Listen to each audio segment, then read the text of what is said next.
O que faz o CREA São Paulo? O CREA São Paulo é o Conselho Regional de Engenharia e Agronomia do Estado de São Paulo, uma autarquia federal e o maior conselho profissional da América Latina, ao lado das instituições de ensino que capacitam e das entidades de classe que defendem os direitos trabalhistas e promovem ações de valorização. O papel do Conselho é registrar, habilitar e fiscalizar o exercício de profissionais da engenharia, agronomia e geociências no âmbito paulista. Com isso, o CREA São Paulo impede que leigos ou indivíduos não habilitados exerçam atividades exclusivas de profissionais da área tecnológica, garantindo a segurança de toda a sociedade. CREA São Paulo. Fiscalização. Boa para o profissional, essencial para a sociedade.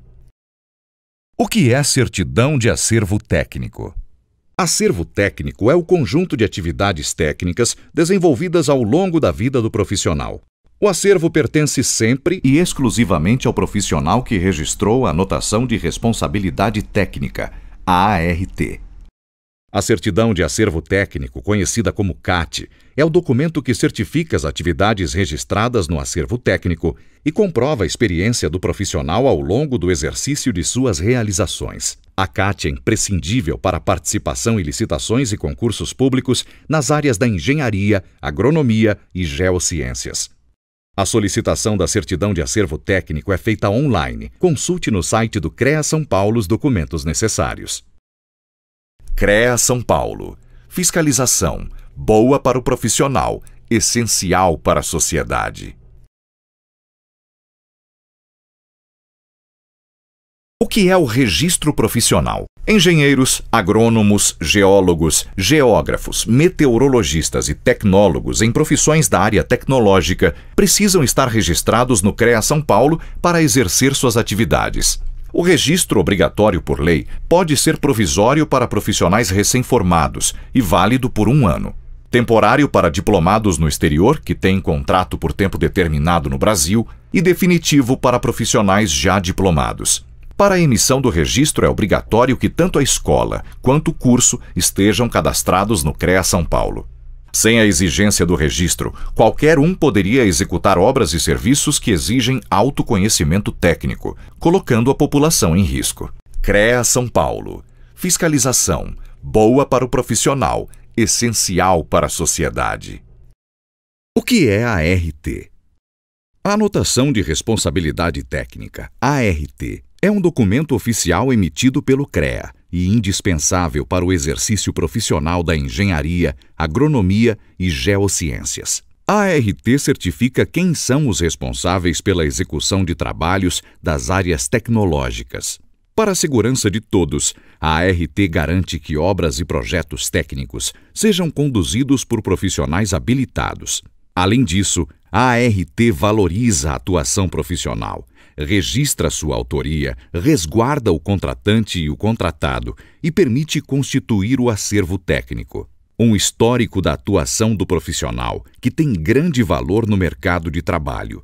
A ART é essencial para a segurança de todos, principalmente da sociedade. CREA São Paulo. Fiscalização. Boa para o profissional, essencial para a sociedade. O plenário e as 8 câmaras do CREA São Paulo. Vamos conhecer um pouco mais sobre a estrutura e o funcionamento do CREA São Paulo. O Conselho é um órgão colegiado formado por um plenário com mais de 250 conselheiros, representantes de entidades de classe, instituições de ensino e sindicatos registrados no CREA São Paulo. Os conselheiros dividem-se em 8 câmaras especializadas. Existe a Câmara Especializada de Agronomia, Engenharia Civil, Engenharia Elétrica, Engenharia Mecânica e Metalúrgica, Engenharia Química, Engenharia de Agrimensura, Engenharia de Segurança do Trabalho e Geologia e Engenharia de Minas. Tanto as câmaras quanto o plenário reúnem-se mensalmente. Nessas reuniões é que os conselheiros julgam os diversos processos ligados à fiscalização, registro, atribuições profissionais, entre outros assuntos. Essa composição diversificada permite a ampla discussão do papel do Conselho em suas mais diferentes perspectivas. CREA São Paulo. Fiscalização. Boa para o profissional, essencial para a sociedade.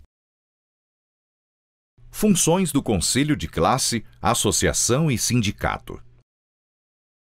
São comuns as dúvidas a respeito do papel de cada instituição na vida do profissional. Para ajudar os engenheiros, agrônomos, tecnólogos e profissionais das geociências, vamos falar quais as responsabilidades do Conselho de Classe, da Associação e do Sindicato. O Conselho de Classe, como o CREA São Paulo, é quem habilita o profissional e fiscaliza suas atividades em defesa da sociedade. A associação é responsável pela valorização profissional. É ela quem realiza palestras, cursos, eventos e atividades sociais de integração. E o sindicato é quem defende os interesses trabalhistas, como questões salariais. É graças ao Conselho de Classe, como o CREA São Paulo, que leigos são proibidos de realizar obras e serviços técnicos das áreas de engenharia, agronomia e geociências. Procure a entidade de classe de sua categoria ou região e siga o CREA São Paulo nas redes sociais.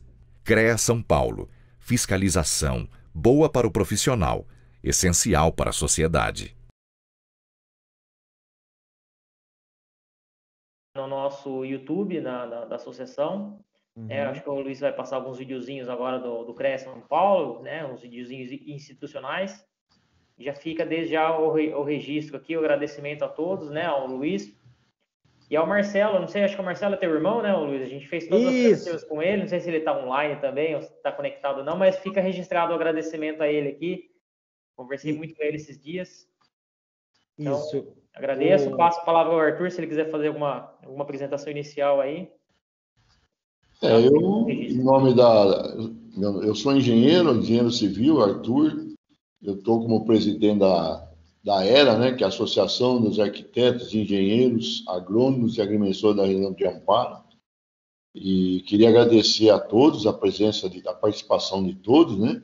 Agradecer ao engenheiro mecânico Luiz Henrique Salatiel, que vai nos apresentar a palestra da NR13, Inspeção de Caldeiras e Vasos de Pressão.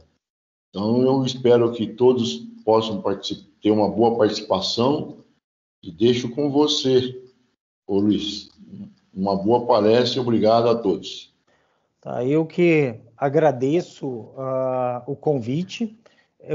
As associações considero realmente muito importante o papel das associações de engenheiro e de arquitetos que promovem esses eventos e, mais ainda, a congregação dos engenheiros e dos arquitetos.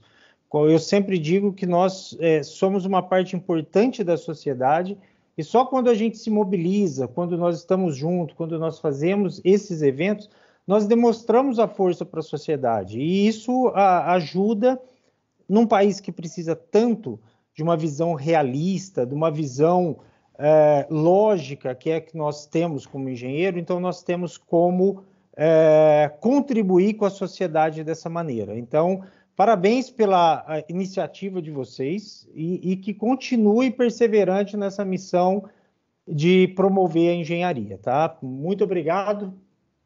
Eu vou separar os links aqui para estar fazendo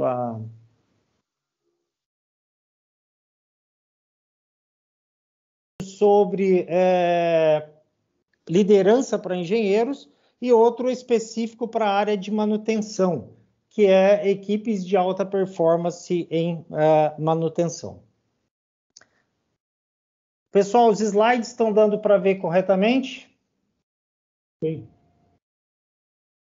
Na área de vasos de pressão e caldeiras, eu tenho um curso do ASME, no que diz respeito à fabricação e projeto desses equipamentos, bem como outro curso que eu também fiz no ASME, que é a Associação Americana dos Engenheiros Mecânicos, que desenvolveu todo o estudo com relação aos vasos de pressão e caldeiras, né? Por isso que eu estou colocando isso, que é um curso sobre alterações nesses equipamentos, então alterações de vasos de pressão e alteração em caldeiras. Curso de integridade estrutural também desses equipamentos e os softwares que nós utilizamos aí para fazer essas análises, tanto em tubulação, vasos de pressão e tanques. E outras atividades. Também a qualificação de inspetor de equipamentos pelo Inmetro e inspetor de solda também pelo Inmetro. Então, indo ao nosso tema, que é a NR13, pessoal, outra dica importante. Quem já tiver dúvidas ou forem surgindo dúvidas, já pode me mandar mensagem pelo chat, tá? Me manda pelo chat privado, que eu logo já vou responder para vocês no final da palestra.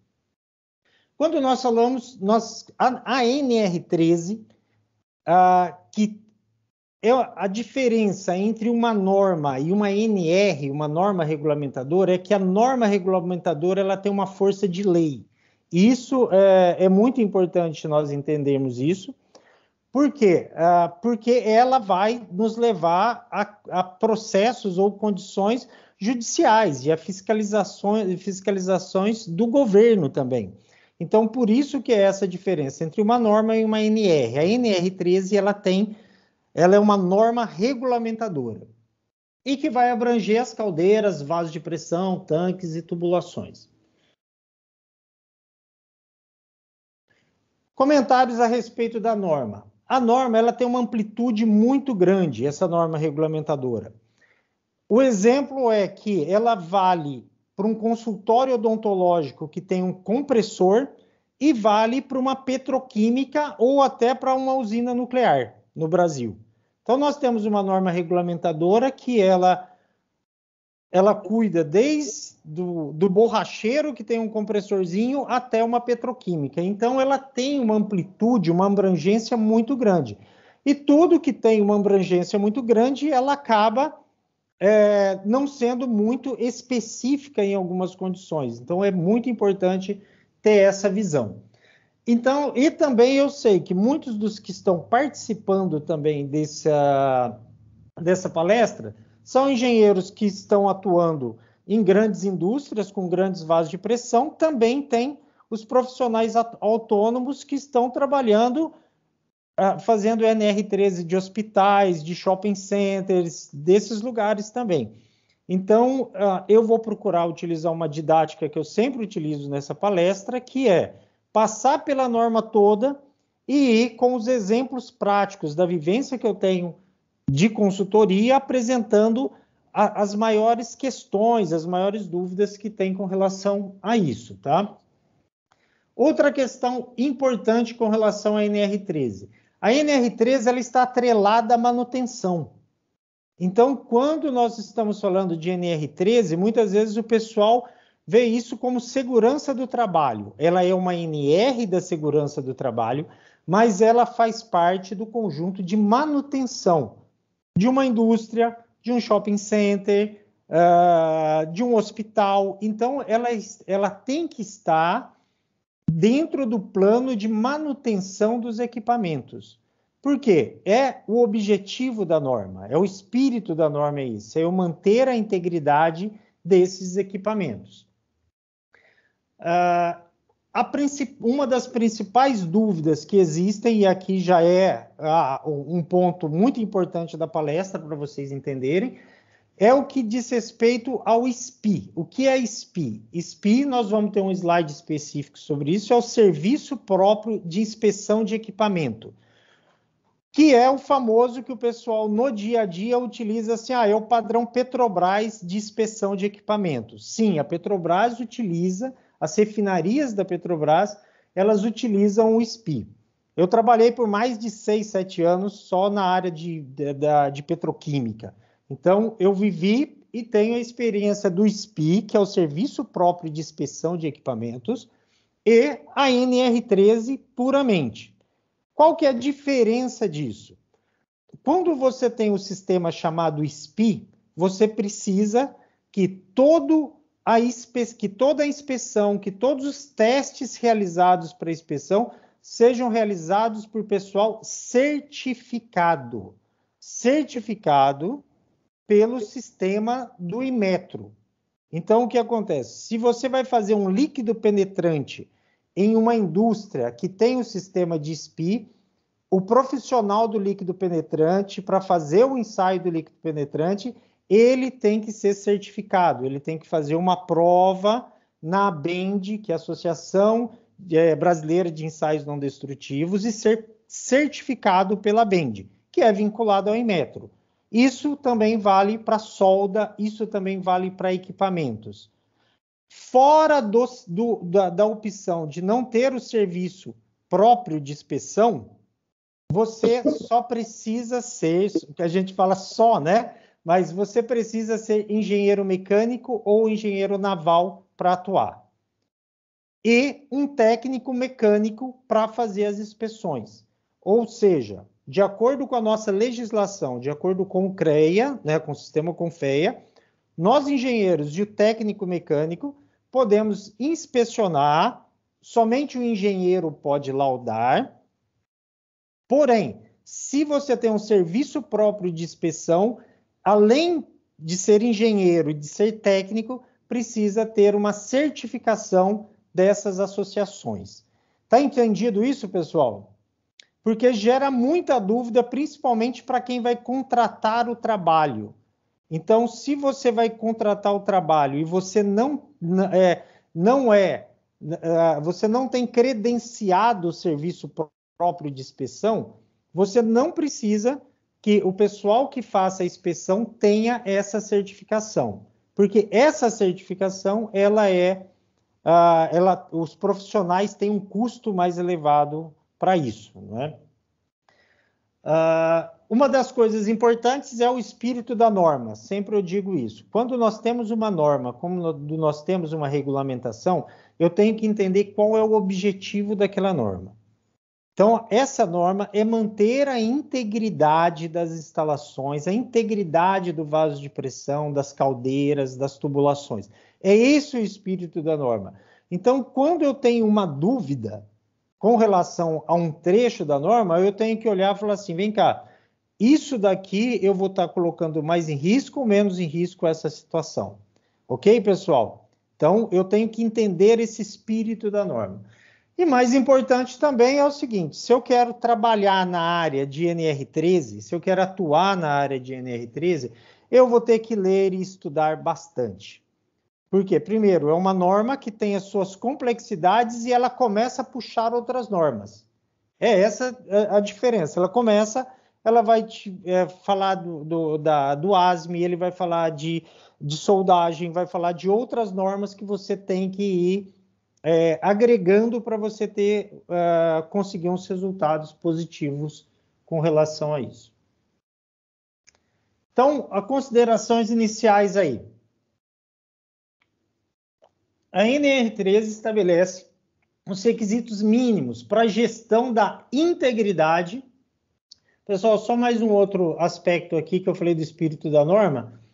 Então, nós temos que pensar na NR13 como operação, que é o quê? Os profissionais que operam vasos de pressão e caldeiras, eles têm que ter um curso sobre vasos de pressão e sobre caldeiras, que isso está estabelecido da NR13. Então, a parte que opera, ela tem que ter esse conhecimento. A parte de segurança tem que zelar para que tudo esteja conforme seguindo a norma. A equipe de projeto tem que fazer o vaso conforme o padrão da NR13, conforme as normas de vasos de pressão e de caldeira, porque senão também eu não vou conseguir o resultado. Eu trabalho com consultoria para grandes empresas e um dos maiores problemas são vasos e equipamentos que são projetados e não foram projetados conforme uma norma.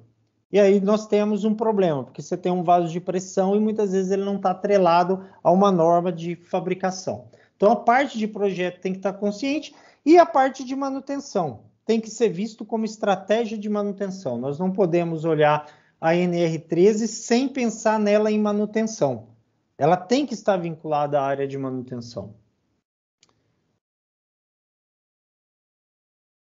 Então, ela estabelece a integridade estrutural de caldeiras a vapor, vasos de pressão, suas tubulações. As tubulações entraram em 2019 e depois tanques metálicos também, de armazenamento, entrou na NR13. Isso não estava antigamente. Então, isso é 2019, 2020 que surgiram essas alterações. Foram incluídas as tubulações e incluídas também os tanques.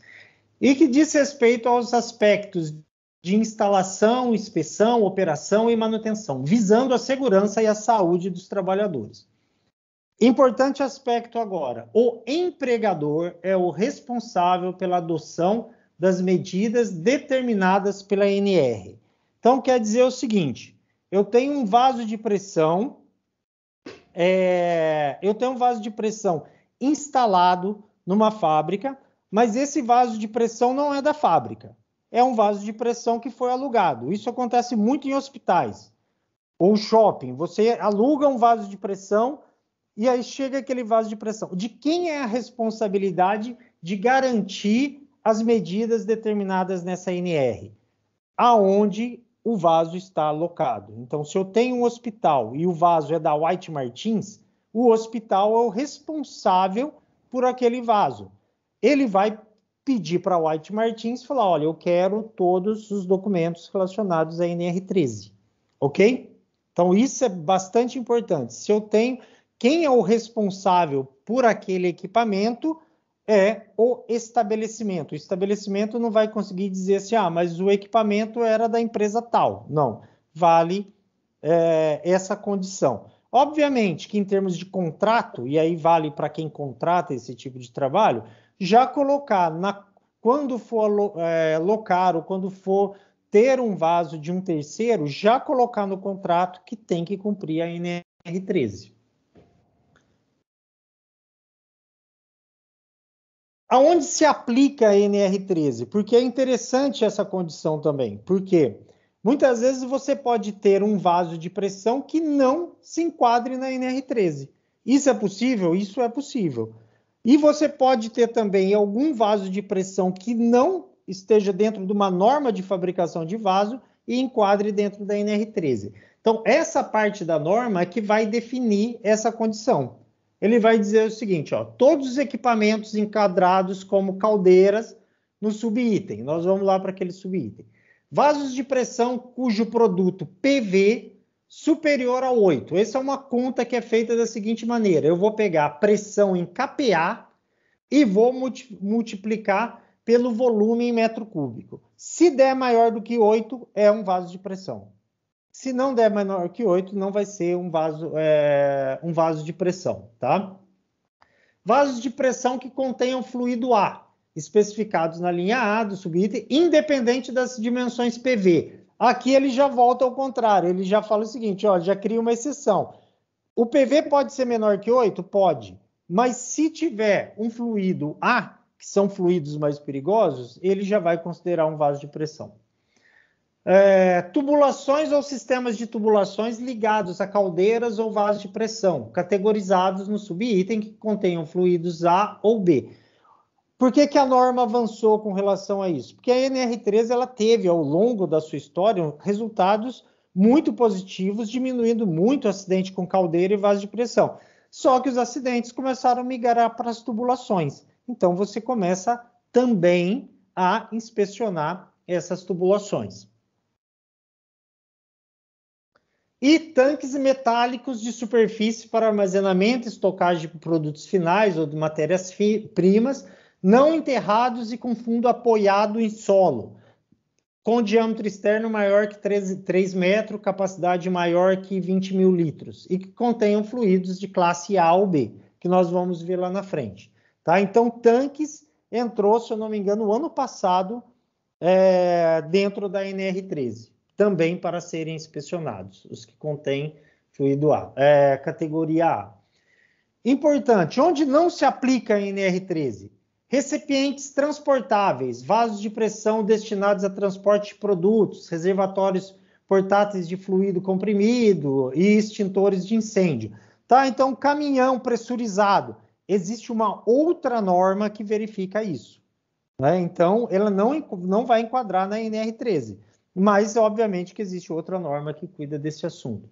Recipientes transportáveis de gás liquefeito com volume interno menor de 500 litros, vaso de pressão destinado à ocupação humana, vasos de pressão que façam parte de sistemas auxiliares, tá, pessoal? Aqui eu vou abrir um outro documento que nós temos disponível, a NR13 está disponível no Ministério do Trabalho, que é o seguinte, isso daqui é muito importante, vocês podem baixar lá no site do Ministério do Trabalho.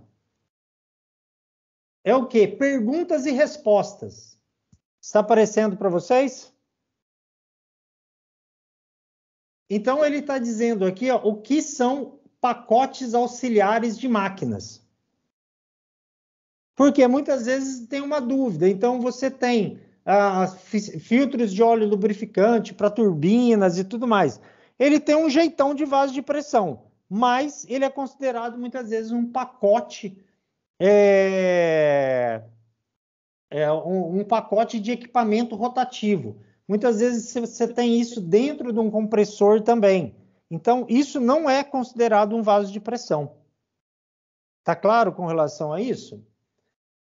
Esse sistema, esse perguntas e respostas que estão disponíveis lá, é muito interessante. Então, por exemplo, você tem esses equipamentos aqui, que eles fazem parte de um equipamento rotativo, mas eles são os vasos de pressão. Por quê? Eles são os trocadores de calor. É um trocador de calor tubo casco. Então, você vai ter, ele é considerado um vaso de pressão. Por outro lado, você vai ter outros equipamentos, esse caso aqui, são todos vasos de pressão. Compressores de amônia. Por exemplo, esse outro equipamento aqui é um amortecedor. Sistema de amortecedor de sistemas hidráulicos e tudo mais. Não é considerado um vaso de pressão. Então, esse arquivo, perguntas e respostas, explicando quais tipos de equipamentos você tem no site do Ministério do Trabalho, tá bom? Então, é bem interessante ter isso para conhecerem também, tá? Vaso de pressão sujeito apenas à condição de vácuo, inferior a 5 kPa. 5 kPa, um vaquinho é boa, né? Não é um vácuo bem pequeno, então não assusta, então nem entra. Dutos e seus componentes, isso vale para a indústria. Então, muitas vezes se você tem dutos de petróleo, você tem dutos desse sentido, e você também tem outros dutos que são utilizados que não entram como vaso de pressão, tá?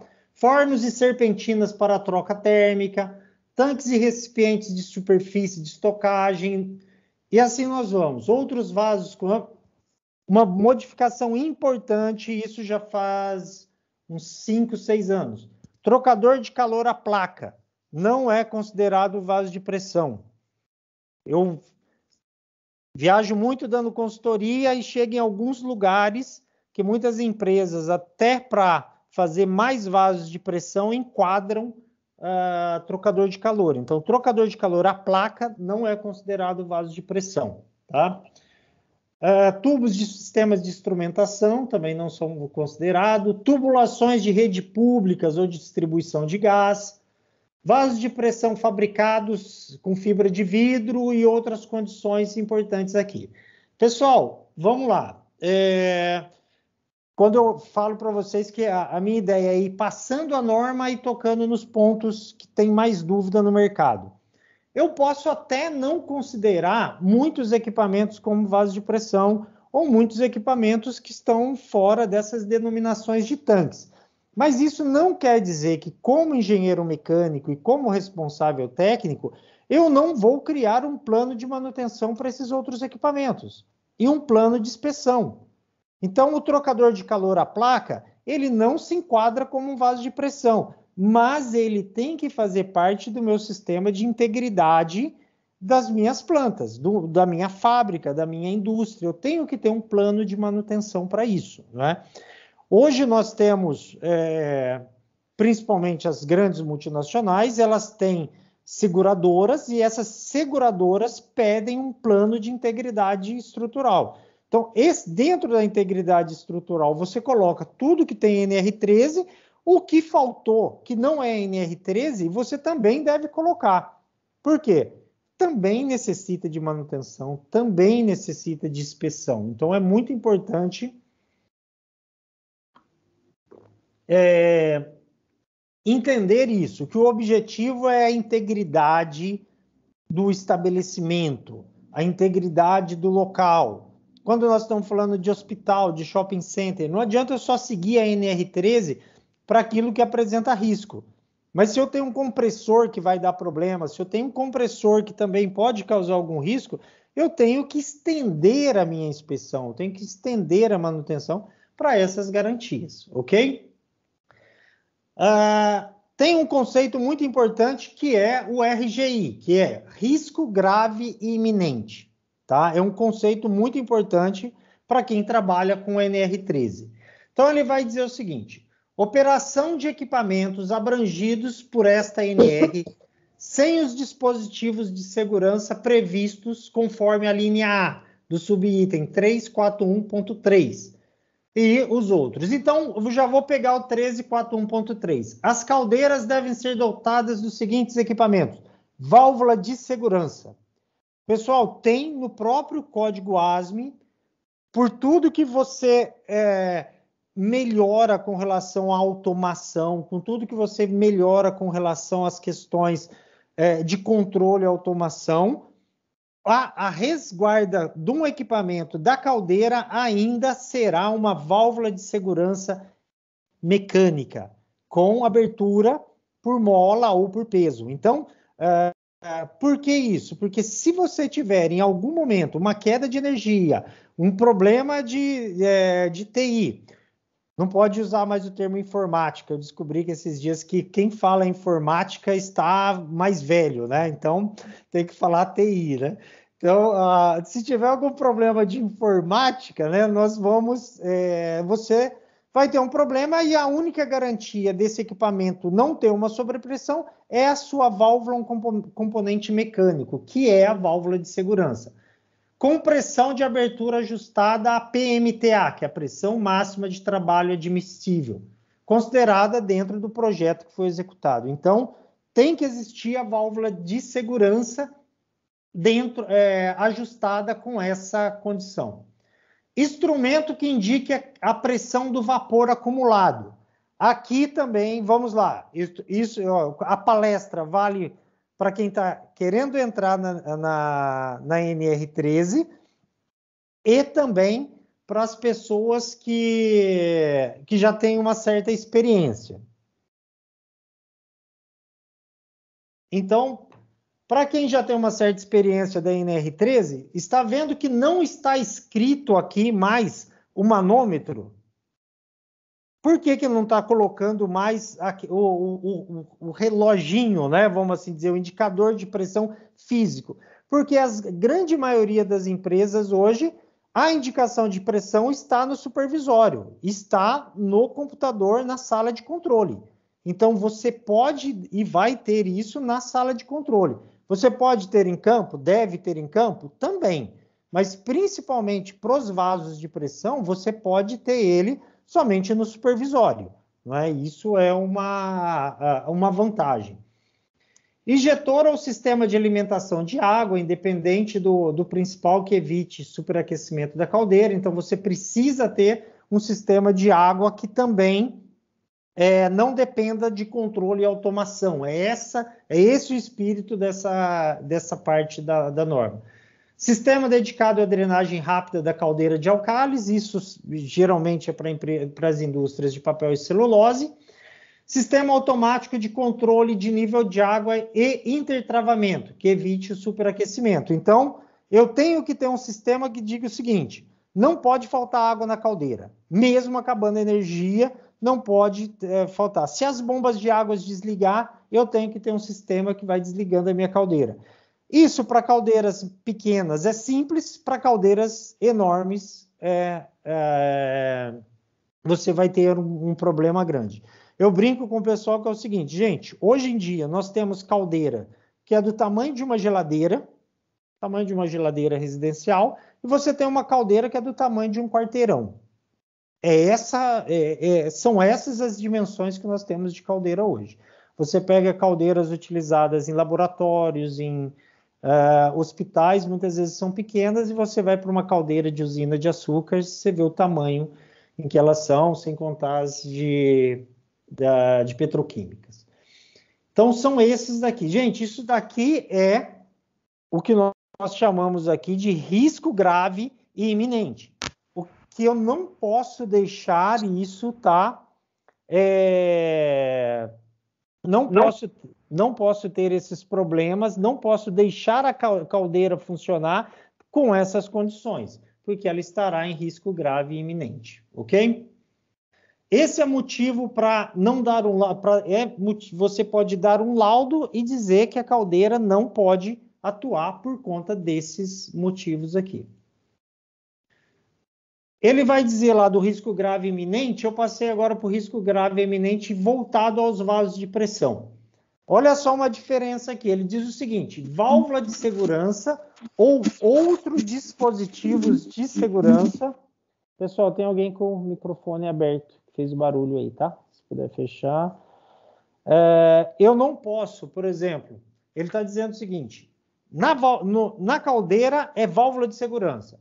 No vaso de pressão, ele diz o seguinte, válvula de segurança ou outro dispositivo de segurança, com pressão de abertura ajustada em valor igual ou inferior a PMTA. Aí eu avanço um pouquinho na norma para descobrir o que é. O que é dispositivo de segurança? Tá vendo o termo? Válvula de segurança e dispositivo de segurança. Diz o seguinte, dispositivos ou componentes que protegem um equipamento contra sobrepressão manométrica independente da ação do operador e de acionamento por fonte externa de energia. Não pode ter sistema de controle e automação. Tem que ser um sistema mecânico que abra. Então, quer dizer o seguinte, pode ser um lacre de abertura, pode ser uma válvula de segurança tipo fusível, pode ser outros modelos de dispositivos de segurança, tá ok? Não necessariamente uma válvula de segurança, tá ok? Tá ok, foi boa essa, hein? Então é importante ter essa diferenciação com relação a isso, tá?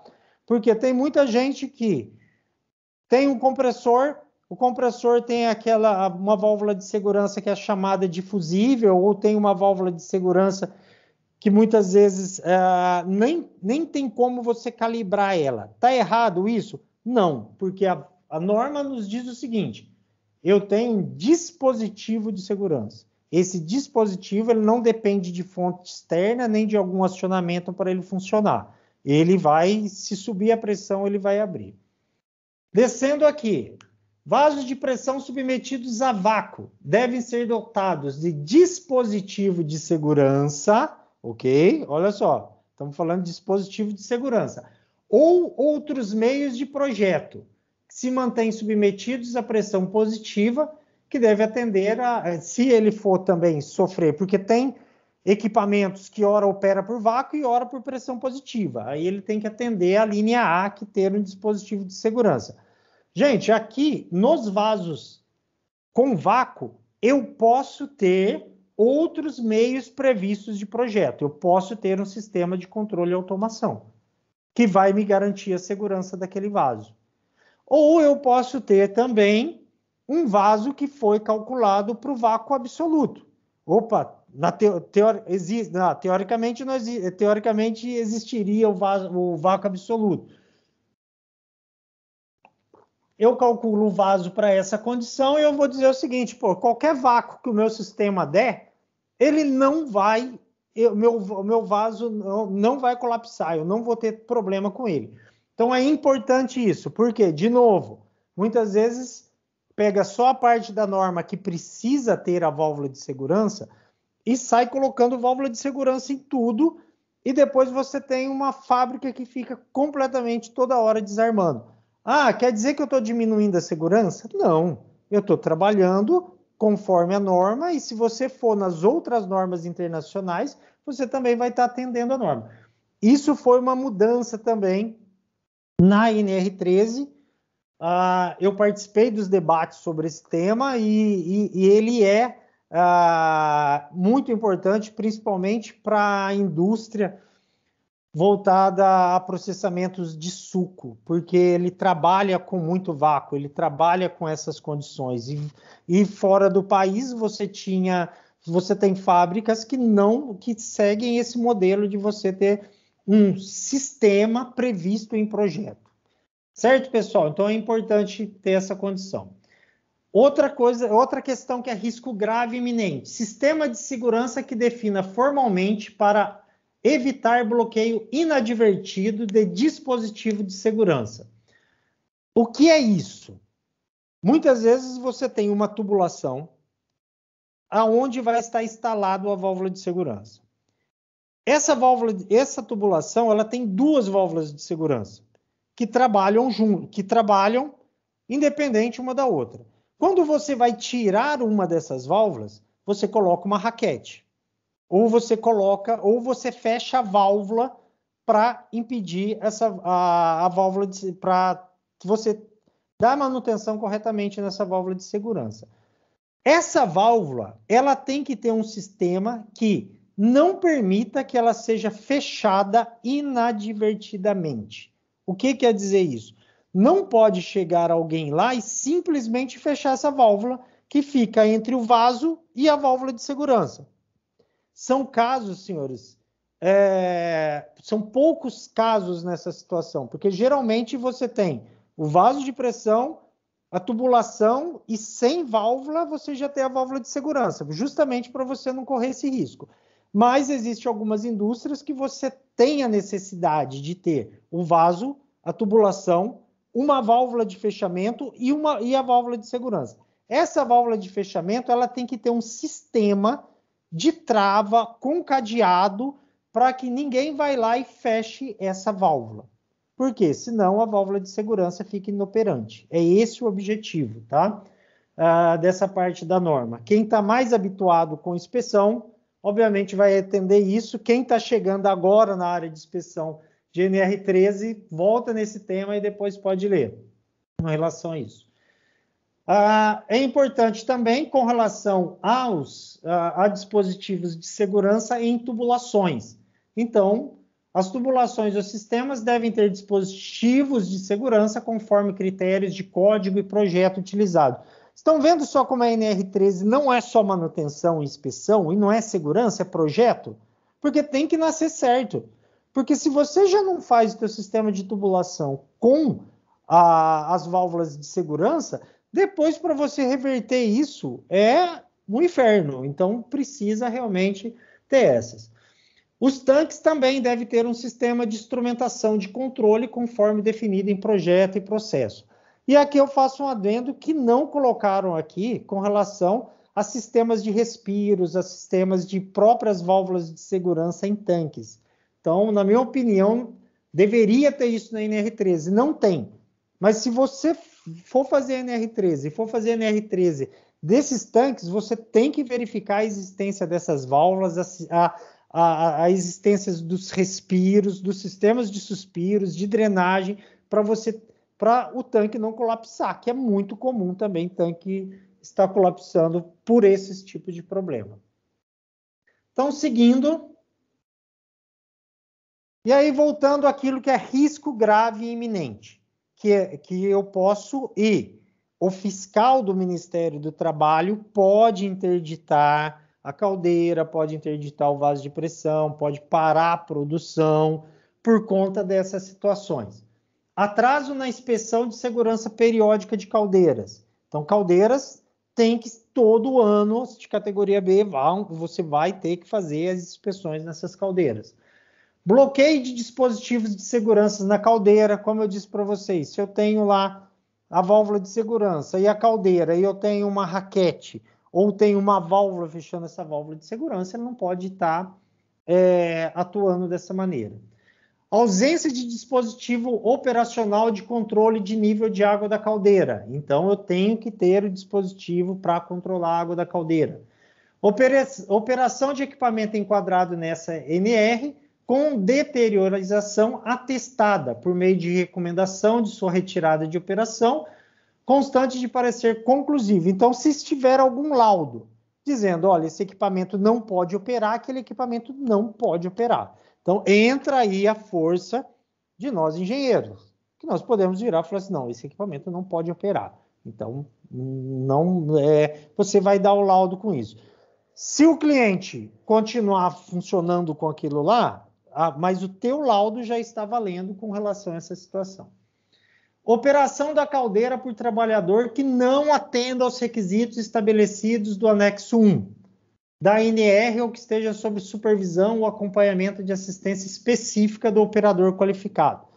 Vamos lá de novo. Então, para a operação de caldeiras ou mesmo para vasos de pressão, você tem um escopo pré-definido de treinamento que esse profissional deve ter, certo? Então, está lá definido, vai aprender sobre pressão, sobre vazão, questões de segurança e tudo mais.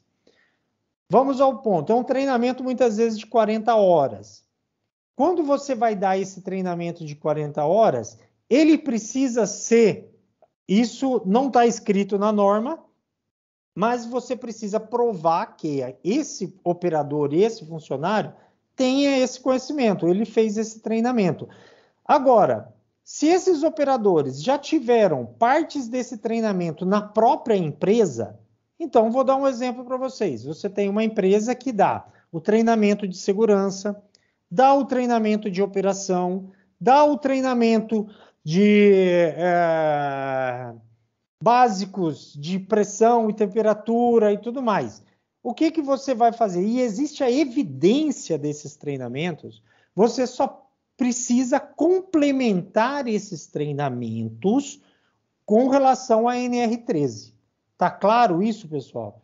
Por que é importante isso? Porque você fica colocando os profissionais 40 horas e muitas vezes dessas 40 horas, 30 horas são coisas que eles já veem constantemente e já foram treinados naquilo.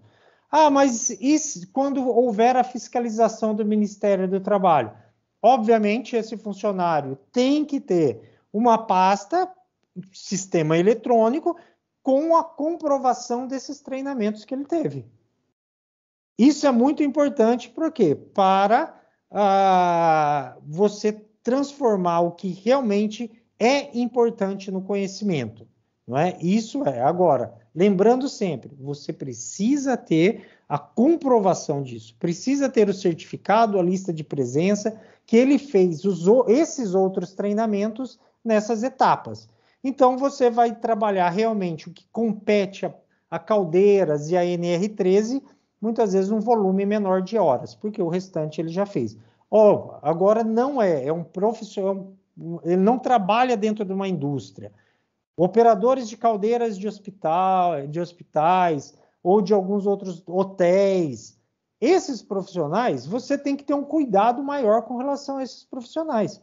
Realmente eles têm que fazer o treinamento, eles têm que fazer a reciclagem, porque na maioria das vezes a indústria ela controla mais isso, ela controla mais o treinamento, ela tem um acervo técnico do profissional, ela está trabalhando isso.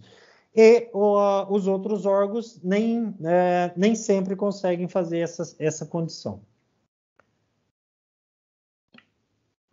E não deixem operadores de caldeira trabalhar sem treinamento e sem conhecimento. Né?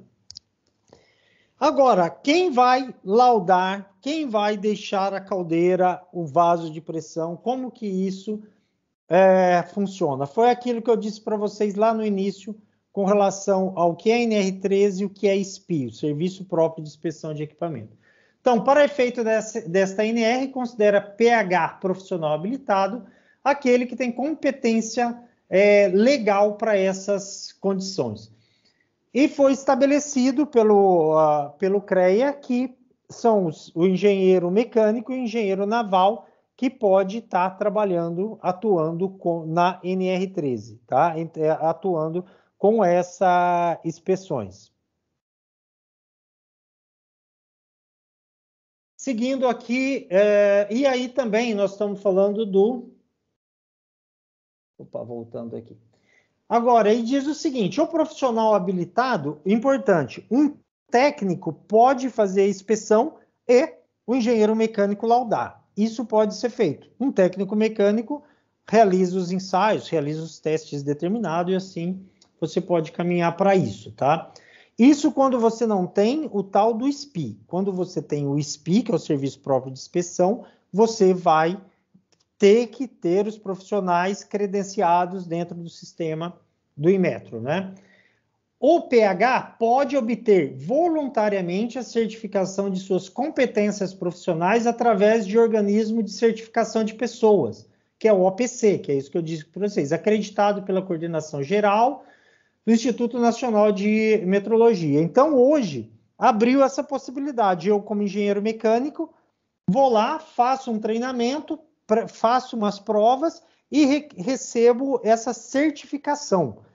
É obrigatório por lei ter essa certificação? Não é obrigatório por lei ter essa certificação. Tá claro, pessoal? Isso é importante. Não é obrigado por lei para exercer a NR13. Mas, se você quiser... E outra coisa, no caso das indústrias que eu tenho mais experiência, que são as que eu presto serviço, muitas vezes já vem uma determinação da seguradora que o profissional habilitado tem que ter um determinado currículo e não pode ser parte da empresa, ele já tem que ser terceiro. Por quê? Para ele ter a liberdade de repente, condenar um equipamento, de repente, dar um laudo para substituição e troca. Então, isso o mercado hoje, ele regula bem essa condição. Então, ninguém vai entregar uma caldeira de médio e grande porte em um profissional recém-formado. Isso não vai acontecer. Por outro lado, de repente, um profissional mais experiente em determinado segmento vai ser contratado para fazer e trabalhar em determinadas situações. Então, é muito importante você entender essa qualificação, não é? Mas como engenheiro mecânico formado, você já pode inspecionar e fazer a NR13 de caldeiras e vasos de pressão. Qual que é o conselho que eu dou para as pessoas que estão querendo iniciar nessa área? Ou realmente, entre numa empresa de inspeção para começar a entender o processo, para começar a ver os equipamentos, para começar a vivenciar os problemas, ou comece fazendo o NR13 em equipamentos menores e ir aprofundando e desenvolvendo com relação a essa área, tá? Porque é uma área de muita responsabilidade que demanda muito conhecimento.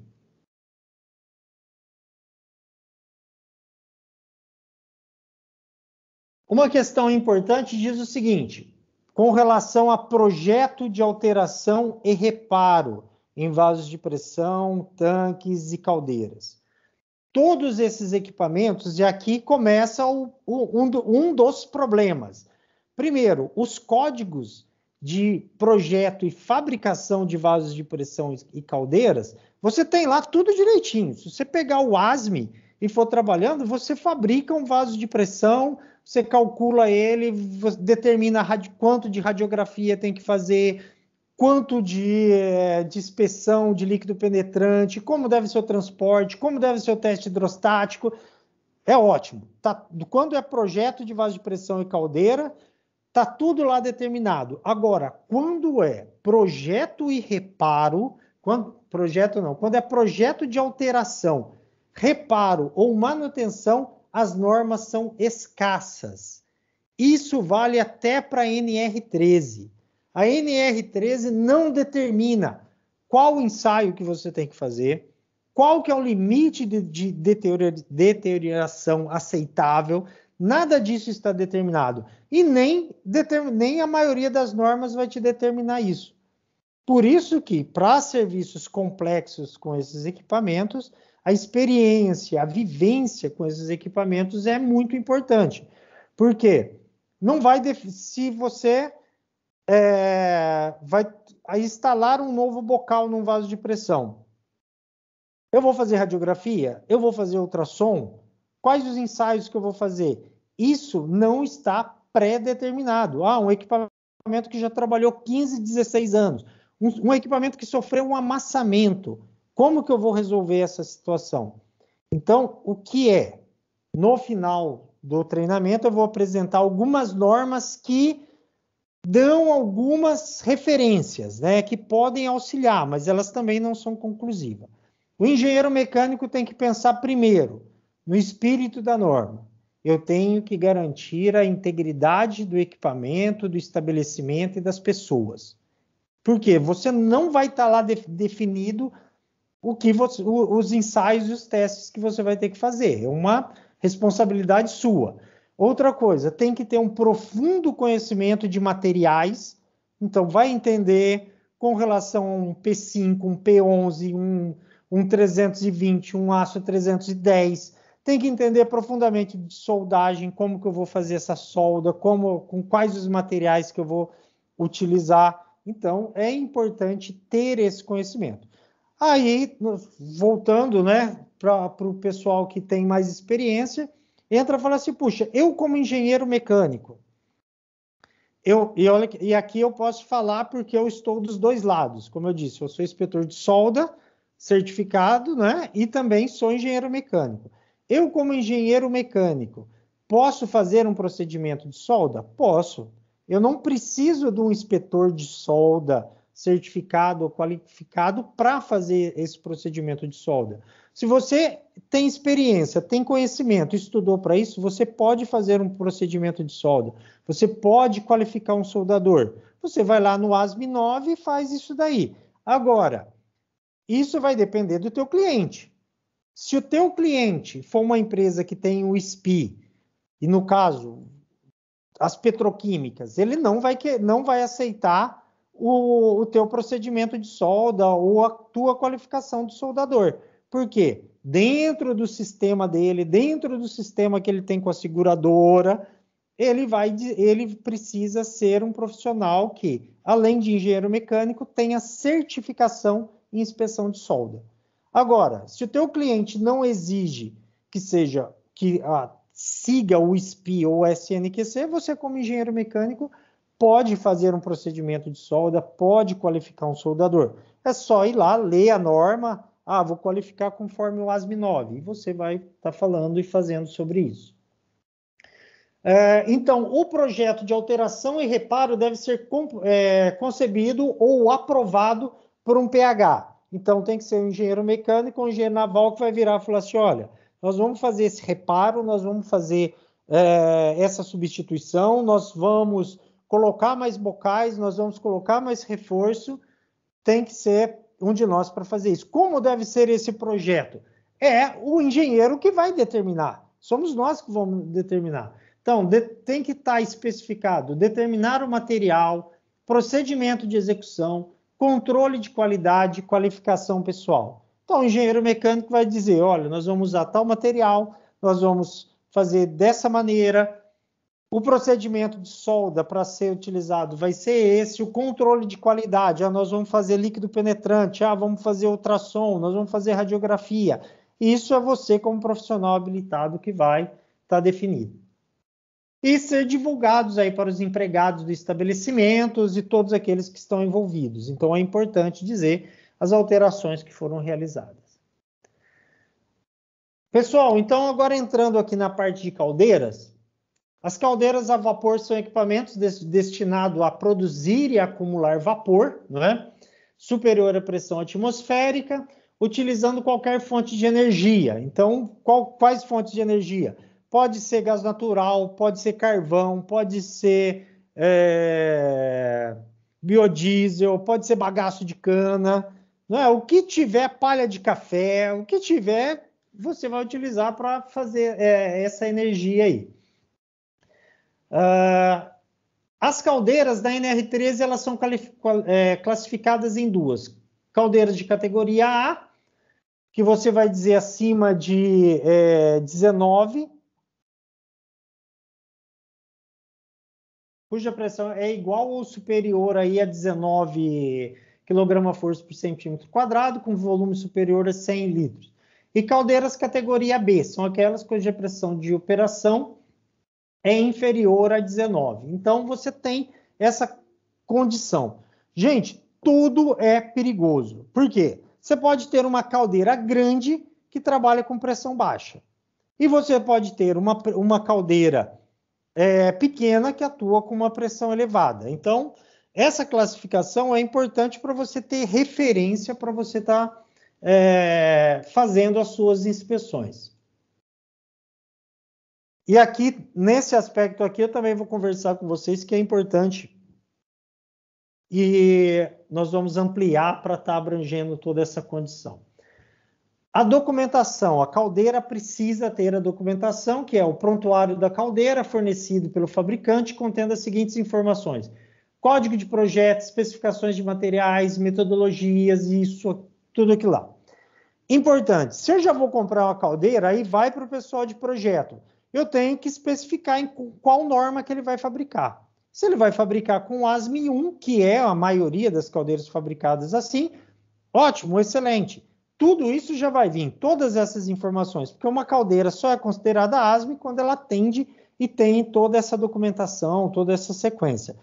Se eu já estou trazendo essa caldeira da China, fabricada conforme o código ASME, ok. Se eu estou trazendo essa caldeira da Alemanha, mas ela não foi feita conforme o código ASME, ele tem que ser feita conforme a norma EN, que é a norma europeia. Então, eu tenho que especificar qual norma que vai ser a minha caldeira. Isso é muito importante, que isso já vai resolver muitos dos seus problemas. Pessoal, registro de segurança, isso daqui nós vamos passar ali na frente. Projeto de instalação, em conformidade com o subitem. Projeto de alteração e reparo, caso haja, também você vai ter que ser executado. O que é importante para quem presta serviço? Projeto de instalação. A empresa, obviamente, tem esse projeto de instalação. Se não tiver, você vai ter que elaborar para ele, mas não refaça o trabalho que outras pessoas já fizeram, porque provavelmente já tem o projeto de instalação. Então, você vai anexar o projeto existente. Uma questão importante aqui, isso é impresso ou digital? Não, a norma não especifica mais que isso deve ser impresso. Antigamente dizia que deveria ser, e antigamente era. Então, você pode ter tudo isso hoje digital. Por isso que eu falo que tem que estar junto com a manutenção. Porque a grande maioria, e não é só mais empresa, hospitais, shopping, grandes hotéis, todos eles já têm software de manutenção. Então, você vai cadastrar a caldeira lá, no software de manutenção, vai pegar todos esses arquivos eletrônicos e jogar lá. E quando tiver uma auditoria, vai ser demonstrada aquelas informações que estão lá dentro desse arquivo digital. Relatórios de inspeção de segurança, você precisa ter dentro desse prontuário, então as inspeções. Certificado de calibração dos dispositivos de segurança. Então, as válvulas de segurança, dispositivos de segurança que são calibrados, devem estar lá nessa condição, tá? Devem estar junto desse prontuário. O que é o objetivo do prontuário? Para quando um fiscal do Ministério do Trabalho chegar, ou quando tiver algum problema, ou precisar de informações, todas as informações estarem reunidas no mesmo local, tá? Não faz sentido também... eu tenho um projeto de instalação e reparo. Mas está lá no outro departamento. Está com outro engenheiro. Não, tem que estar tudo junto no mesmo local. O registro de segurança, que é essa parte aqui que está dizendo do B, o registro de segurança, está escrito isso daqui. Isso aqui é uma inovação também da norma, que diz: o registro de segurança deve ser constituído do livro de páginas numeradas, pastas ou sistema, ou sistema informatizado do estabelecimento com segurança da informação, onde serão registradas as ocorrências e tudo mais. Pessoal, existiu e existe ainda a cultura de se fazer o famoso livro preto, que é um livro preto que o pessoal vai lá e registra na caneta os problemas de segurança. Tenho clientes grandes que tiveram problemas com relação a isso, porque exigiu e depois, na hora que foi ser inspecionado ou fiscalizado, já não era mais essa necessidade e teve um problema sério com relação a isso. Primeiro, esse livro preto, operacionalmente ninguém mais utilizava. E outra, a maioria das grandes empresas e indústrias, obviamente, vai ter um sistema, um software de manutenção, onde o operador, as pessoas que trabalham ali, fazem a solicitação de segurança, fazem a solicitação de manutenção, onde a manutenção registra as inspeções, registra as informações. Então, o sistema informatizado, ele é permitido pela NR13, ok? E você deve utilizá-los. Temos que abolir essa burocracia de ter tanto papel, de ter tanto livro, de ter tanto caderno, certo? Então, essa é a recomendação. Agora, eu tenho um operador de caldeira que trabalha lá na fazenda. É só ele. Eu tenho uma caldeira lá numa fazenda. E eu tenho uma caldeira numa fazenda no sul de Minas lá que eu acompanho. Você só tem o operador lá. Ele não tem um software de manutenção.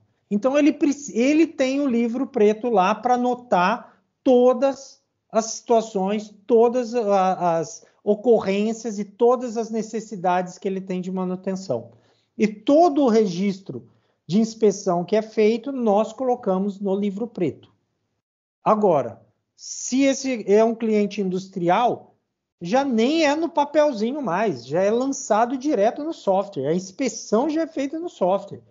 E algumas hoje até pelo celular. Você já aparece lá a listinha dos itens, vai checando, dando ok, isso já vai para o histórico. Porque qual é o espírito da norma? O espírito da norma é o seguinte: eu preciso ter um histórico desse equipamento e eu tenho que possibilitar o operador, a pessoa que trabalha com esse equipamento, registrar as ocorrências. Então, é o espírito da norma. Então, em alguns casos, eu vou utilizar o sistema informatizado e em outras ocasiões, eu vou utilizar o sistema físico. Então, tudo isso, todas as ocorrências importantes capazes de influir, as ocorrências de inspeções, as alterações, tudo aquilo que é importante vai estar sendo lançado nesse caderno ou no sistema informatizado. Tem uma fábrica hoje que tem mais de 100 vasos de pressão. Não existe documento, não existe papel, não existe prontuário físico, não existe livro de segurança e é acompanhado no fino. Todas as válvulas de calibração, tudo que é feito, o certificado de calibração é colocado no equipamento. Então, você vai lá no equipamento, clica, você tem todo o histórico do equipamento, todas as solicitações, tudo que ocorreu dentro daquele equipamento. E, por outro lado, tem um cliente que tem na fazenda dele lá, tem um livro preto. Com relação aos prazos, pessoal, é importante o seguinte, agora, com relação às caldeiras, 12 meses para caldeiras da categoria A e B. 15 meses para caldeiras de recuperação de álcalis de qualquer categoria. É uma caldeira especial para geralmente indústria de celulose. 24 meses para caldeira da categoria A, desde que aos 12 meses sejam testadas as pressões de abertura das válvulas de segurança. Então, eu tenho aí algumas oportunidades.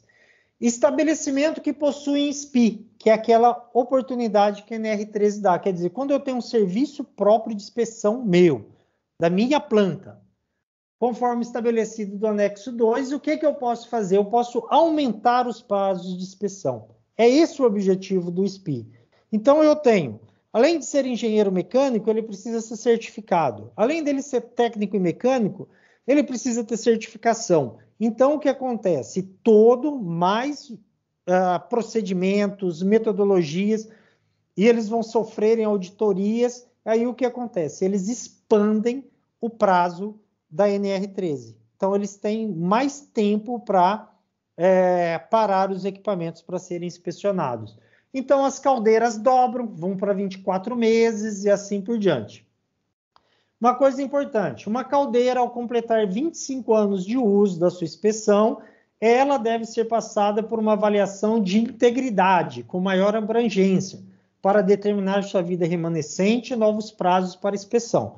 Então, uma caldeira, quando ela chega a 25 anos, deve ser feita uma inspeção completa e um estudo de vida remanescente.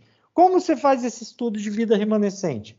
Você pode fazer uma macrografia, você pode fazer uma medição de espessura por completo e modelar essa caldeira por elementos finitos, lançar carga de fadiga nesse equipamento, lançar temperatura, lançar pressão, ver o comportamento desse equipamento. Então, com 25 anos, a caldeira ela tem que passar por tudo isso. Caldeiras bem cuidadas, com tratamento de água principalmente muito bom, duram muito mais do que isso. Com licença, Luiz. Oi. Eu posso falar alguma coisa aí? Pode. Com relação à vida, é o Fernando Lenzi que está falando. Eu sou tesoureiro, hoje eu sou tesoureiro da Associação de Amparo também, da ERA, né? Então isso é muito importante. O senhor pode falar quanto o senhor quiser aqui, tá bom? Então, com relação à vida útil do equipamento, eu estou vendo meu Alim aí também, que é meu parceiro de câmara. Bom, Alim. É o seguinte, quando a gente fala de vida útil desses 25 anos aí, é importante salientar. Eu vi que você falou de exame metalográfico aí, hoje tem por um sistema novo de material, que é um exame não destrutivo, mas quando você fala em 25 anos de vida útil, é deixar bem claro que a vida útil do equipamento, ela ultrapassou seu limite. O certo é o sucateamento. Mas se você resolver manter esse equipamento em operação, a responsabilidade que era da empresa até o limite dela agora de trabalho, ela deixa de existir. E essa responsabilidade passa a ser da pessoa que é proprietária do equipamento. Isso só para questão de justiça, tá? Então, o correto é o sucateamento. Tá? É só como observação. Desculpe interromper aí. Não, bem posicionado. E o que é importante dizer também é o seguinte. Caldeiras. Você pode, em 5 anos, você danificar uma caldeira. Se você não tiver um tratamento de água adequado, em 5 anos, essa caldeira já está sem condições de utilização. E você pode ter uma caldeira que opera, e eu já conheço algumas caldeiras, operando há 35 anos, em alta performance, sem nenhum tipo de problema. Com relação a essa questão, legal, obrigado pelo comentário, está correto com relação a isso. Mas é importante a integridade da caldeira, ela realmente está muito utilizada ao modo como ela é utilizada, né? E infelizmente, por exemplo, equipamento estático na sua maioria, ele não é feito para ficar parado, né? Então, eu conheço lugares que tem caldeiras reservas, em que a caldeira reserva tem mais problema do que a caldeira principal. Então, esse 25 anos realmente é o momento que vai ser reavaliado todo esse contexto. Com relação aos vasos de pressão, não é? Então, eu apresentei aqui para vocês os prazos com relação às caldeiras. Com relação aos vasos de pressão, eles são classificados de uma maneira diferente. Então, eles são classificados em função do fluido, em função do seu volume e da sua pressão que vai estar envolvida. Então, a classe do fluido, fluidos inflamáveis, fluidos combustíveis, fluidos classe B, fluidos classe C, fluido classe D. Então, essa é uma forma que nós vou apresentar como é que isso funciona. Por outro lado, o que acontece? Hoje você tem... Eu vou adiantar porque eu vou falar dos prazos daqui, isso vai ser importante. Então, para que serve essa categoria? Então, você tem a classe dos equipamentos e depois você tem uma categoria que está dizendo o seguinte, é a classificação do grau de risco em relação ao produto PV, onde a pressão máxima de operação é MPa e em volume é MV. Gente, tem muito erro comum, tá? Pessoal que está chegando agora na NR13.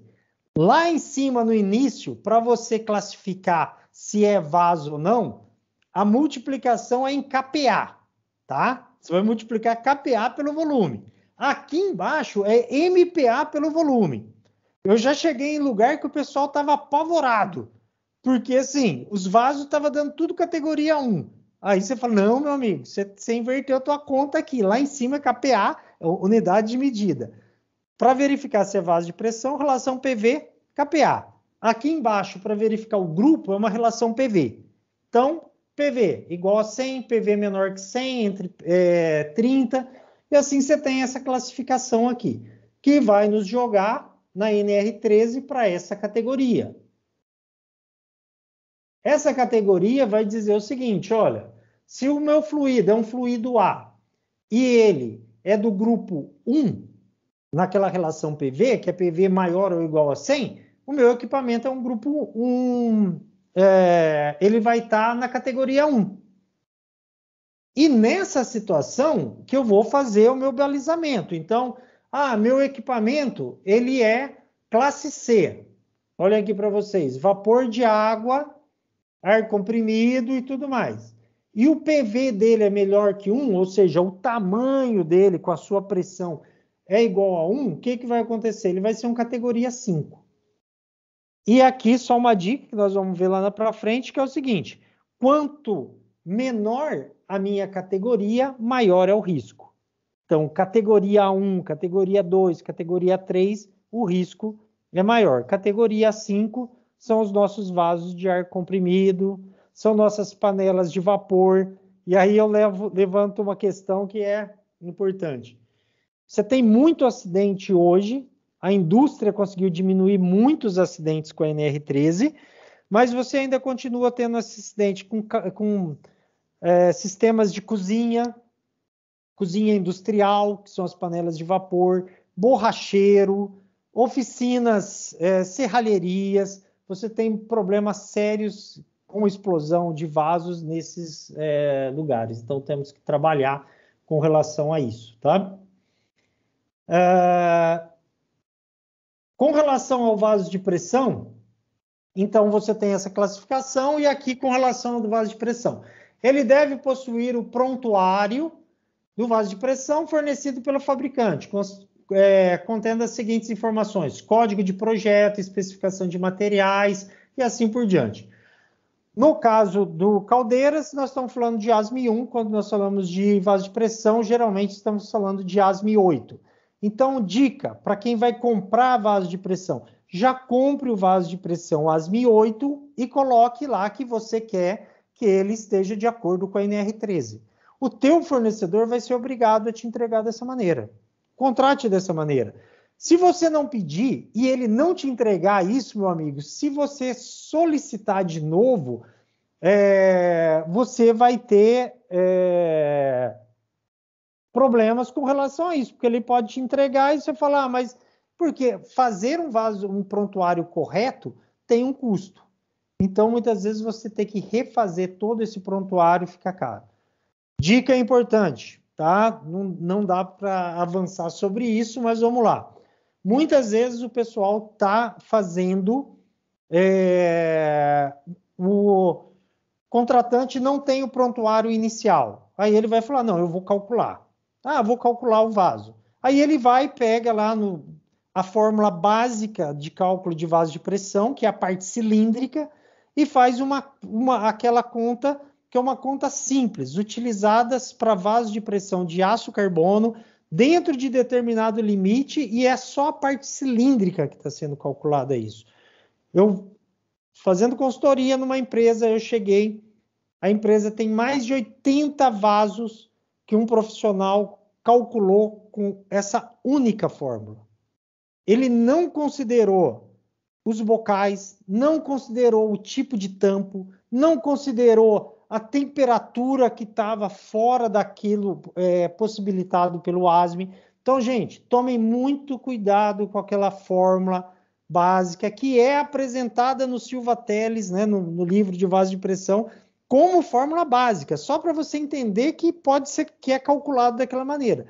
Mas o cálculo de vaso de pressão leva em consideração abertura, tipo de solda, a temperatura que ele vai estar trabalhando, não é só aquilo. E, infelizmente, isso deu um problema porque a empresa entrou contra o processo contra esse profissional, porque ele cobrou uma fortuna e utilizou isso, deu um problema de uma auditoria externa que a empresa sofreu, uma auditoria internacional, viram e falaram, está tudo errado.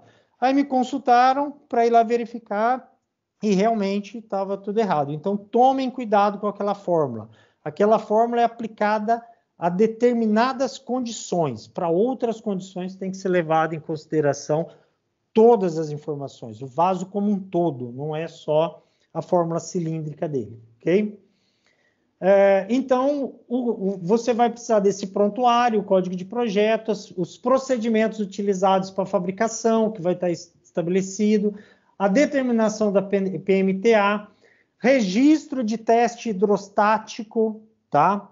Pessoal, teste hidrostático periódico, isso foi retirado em 2016, 2015. Fico encontrando muita gente realizando teste hidrostático ou falando para cliente que tem que fazer teste hidrostático.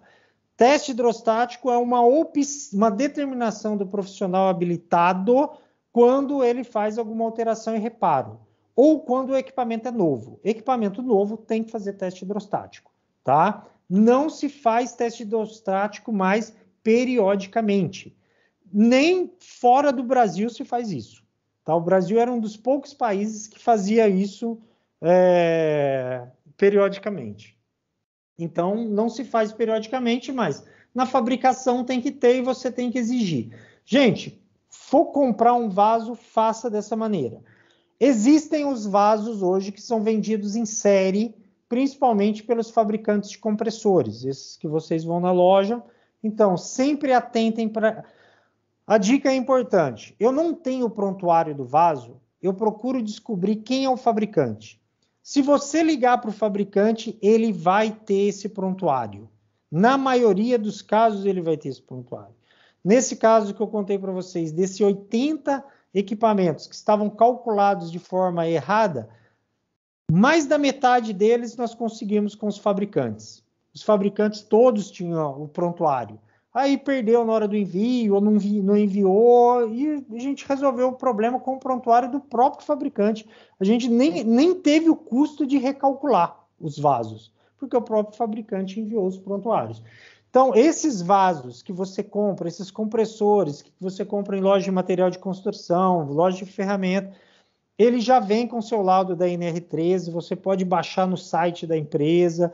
Então, isso é importante saber dessa condição, tá? E outras questões com relação a isso. Pessoal, deve ter o registro de segurança, projeto de alteração e reparo, e assim ele vai seguir toda essa condição. Os vasos de pressão construídos sem códigos de pressão, sem código, instalados antes dessa publicação da norma, quais não sejam possível a reconstituição do memorial de cálculo por códigos reconhecidos, devem ter a PMTA atribuída por um PH, a partir dos dados operacionais e serem submetidos a exame periódicos, conforme 1.3. Chegou um vaso de pressão, não tem histórico, não tem código de projeto que ele foi executado. Alguém vai ter que calcular esse negócio. Então, aí nós vamos calcular. E você, como engenheiro, você vai calcular aquilo lá. Ah, mas aí eu vou calcular com a fórmula do ASME? Não, porque ele não é um vaso padrão ASME. Você vai ter que calcular ele, aí você vai por elementos finitos, resistência dos materiais, círculo de Mohs, aí você vai ter que vai ter que resolver o problema do cliente. Porém, ele não vai, mesmo ele sendo um categoria 5, você vai reduzir o tempo de inspeção dele, tá? Então, a garantia que você vai estar dando com relação a isso. E faça um teste hidrostático nele, para ver se aguenta. É essa a lógica do jogo. Você vai precisar aí volta de novo o livro preto de registro de segurança, que na maioria dos casos vão estar utilizando um sistema informatizado. Pessoal, prazo de inspeção, categoria 1, exame externo de 1 ano, categoria 3, interno de 3 anos, categoria 2 de 2 anos, interno de 4 anos, 3 de 3 e assim por diante. Para estabelecimentos que têm o SPI, você praticamente dobra o teu período de inspeção. E os equipamentos que não podem ter que você não consegue fazer inspeção interna, você vai ter que ter uma justificativa técnica e realizar outros ensaios que possam substituir aquele exame interno, tá? A questão operacional não é uma questão que justifica. Então, você não pode dizer assim, a fábrica não consegue parar. Eu não consigo parar esse equipamento por conta do processo. Não. Uma hora vai ter que parar para fazer essa inspeção interna. Mas você pode justificar fazendo as inspeções com outros métodos não destrutivos. Pessoal, a mesma lógica vai servir para as tubulações de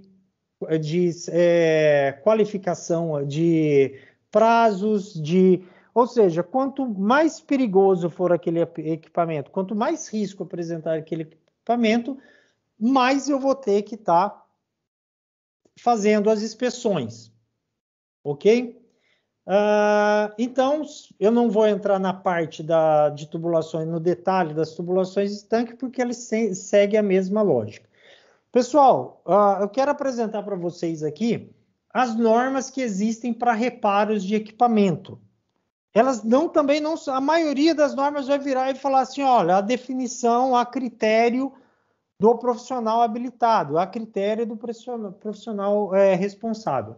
Então, você tem a National Board Inspection Code, que é uma associação americana, que vai tratar desse tema. Você tem a API 510, que é uma norma também que vai tratar desse tema. O ASME soltou o Post Construct Document, que é chamado de PCC2, que é reparos de equipamentos pressurizados. Ali também você vai encontrar algumas dicas para reparos desses equipamentos. O ASME PCC3 também você vai encontrar análise baseada em riscos para essa condição. E a mais famosa, a API 579, o ASME FFC1, que é Fitness for Service, que é um estudo que você faz do vaso com o problema. Então, eu tenho um vaso, um tanque que sofreu um amassamento, que está com trinca, que está com determinadas irregularidades. Através dessa metodologia, eu posso manter ele em operação. Posso manter ele em operação. Porque eu vou fazer uma metodologia que vai falar assim, olha, segundo essa técnica utilizada, segundo isso, esse equipamento, e nós sabemos disso, que muitas vezes ele não vai colapsar dentro daquela situação. Então, muitas vezes acontece que o engenheiro mecânico vai lá e lauda um equipamento e fala, olha, esse equipamento aqui está com esse amassamento, está com isso, está condenado. Muitas vezes é contratada uma empresa que vai fazer esse estudo de Fitness for Service e vai dizer, olha, ele tem esse amassamento, mas porém ele pode continuar operando por conta disso, dessas condições. A NR13 vai proibir? Não, porque a NR13 ela não diz para você quando um equipamento está com uma deteriorização. E nem é o objetivo dela, e nem ela vai conseguir fazer isso. Então, isso é uma definição do profissional habilitado. É uma definição dele. Então, ele vai olhar e falar, olha, segundo os estudos, foram feito isso, foi feito aquilo outro e tudo mais. Hoje eu trabalho muito nessa área, então você tem equipamentos danificados. O que é importante, gente, isso daqui é só para vaso e caldeira cara. Vaso baratinho, ninguém vai fazer estudo disso, não. Já troca, já repara, já faz o que tem que fazer. Agora, quando você tem um equipamento que para pouco, caro, e ele começa a apresentar algumas situações dessa, você precisa, vale a pena financeiramente um estudo aprofundado dessa situação. Então, aí que entra esses estudos para essa condição. Pessoal, o tema, ele é complexo, ele é abrangente, mas eu tenho certeza que eu pude contribuir aí com o pessoal que está iniciando e também com os mais experientes. Eu vou passar para as perguntas que estão aqui no chat, e aí depois eu abro para o pessoal fazer as perguntas por voz aí, tá bom? Deixa eu só tirar.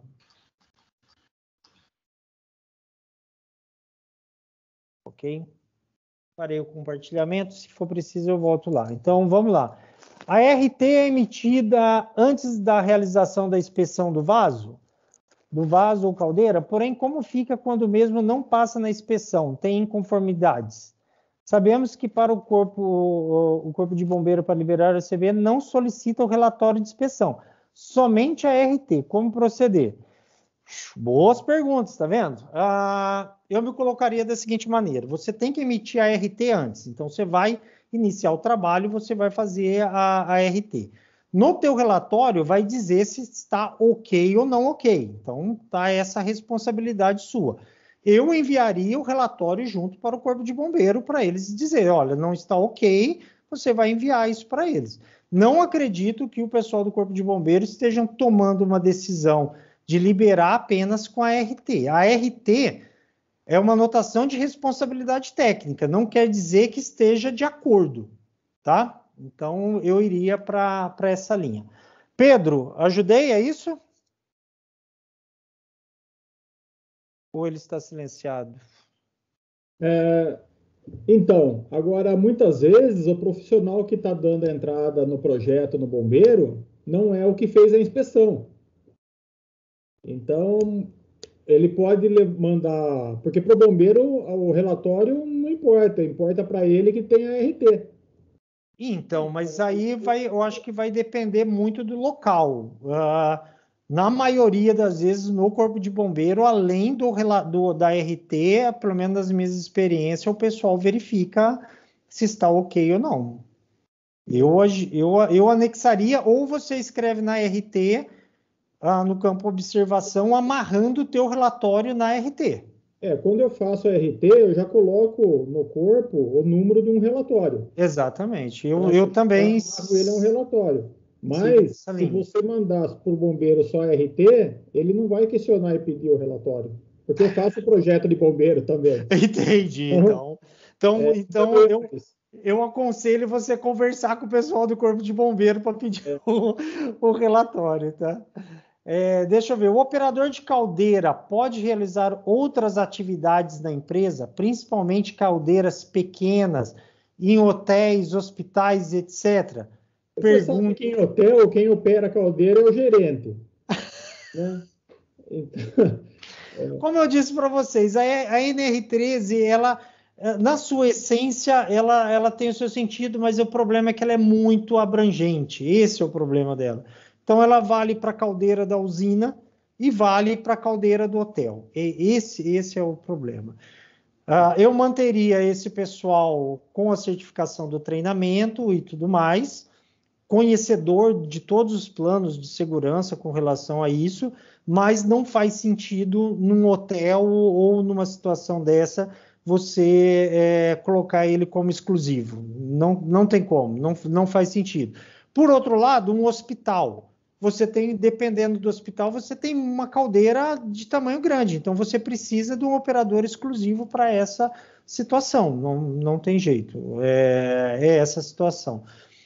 A norma europeia, ela é interessante com relação às inspeções, só para exemplificar isso, que ela tem níveis de inspeção. Então, os equipamentos são classificados da seguinte maneira. Poxa, se é para a sociedade civil aqui, eu tenho uma metodologia. Então, quando eu estou falando de hospitais, hotéis, é um nível de inspeção, uma metodologia, uma orientação. Eu subo esse nível para o nível industrial, é uma outra orientação, uma outra metodologia. Eu subo isso para a petroquímica, é uma outra. Eu chego em planta nuclear, é uma outra metodologia. Eu acho que a NR13 podia um dia evoluir para essa situação, não é? Mas é o que temos hoje. Realmente é uma pergunta, Pedro, difícil com relação no caso de um hotel, tá? Não tem, realmente é assim.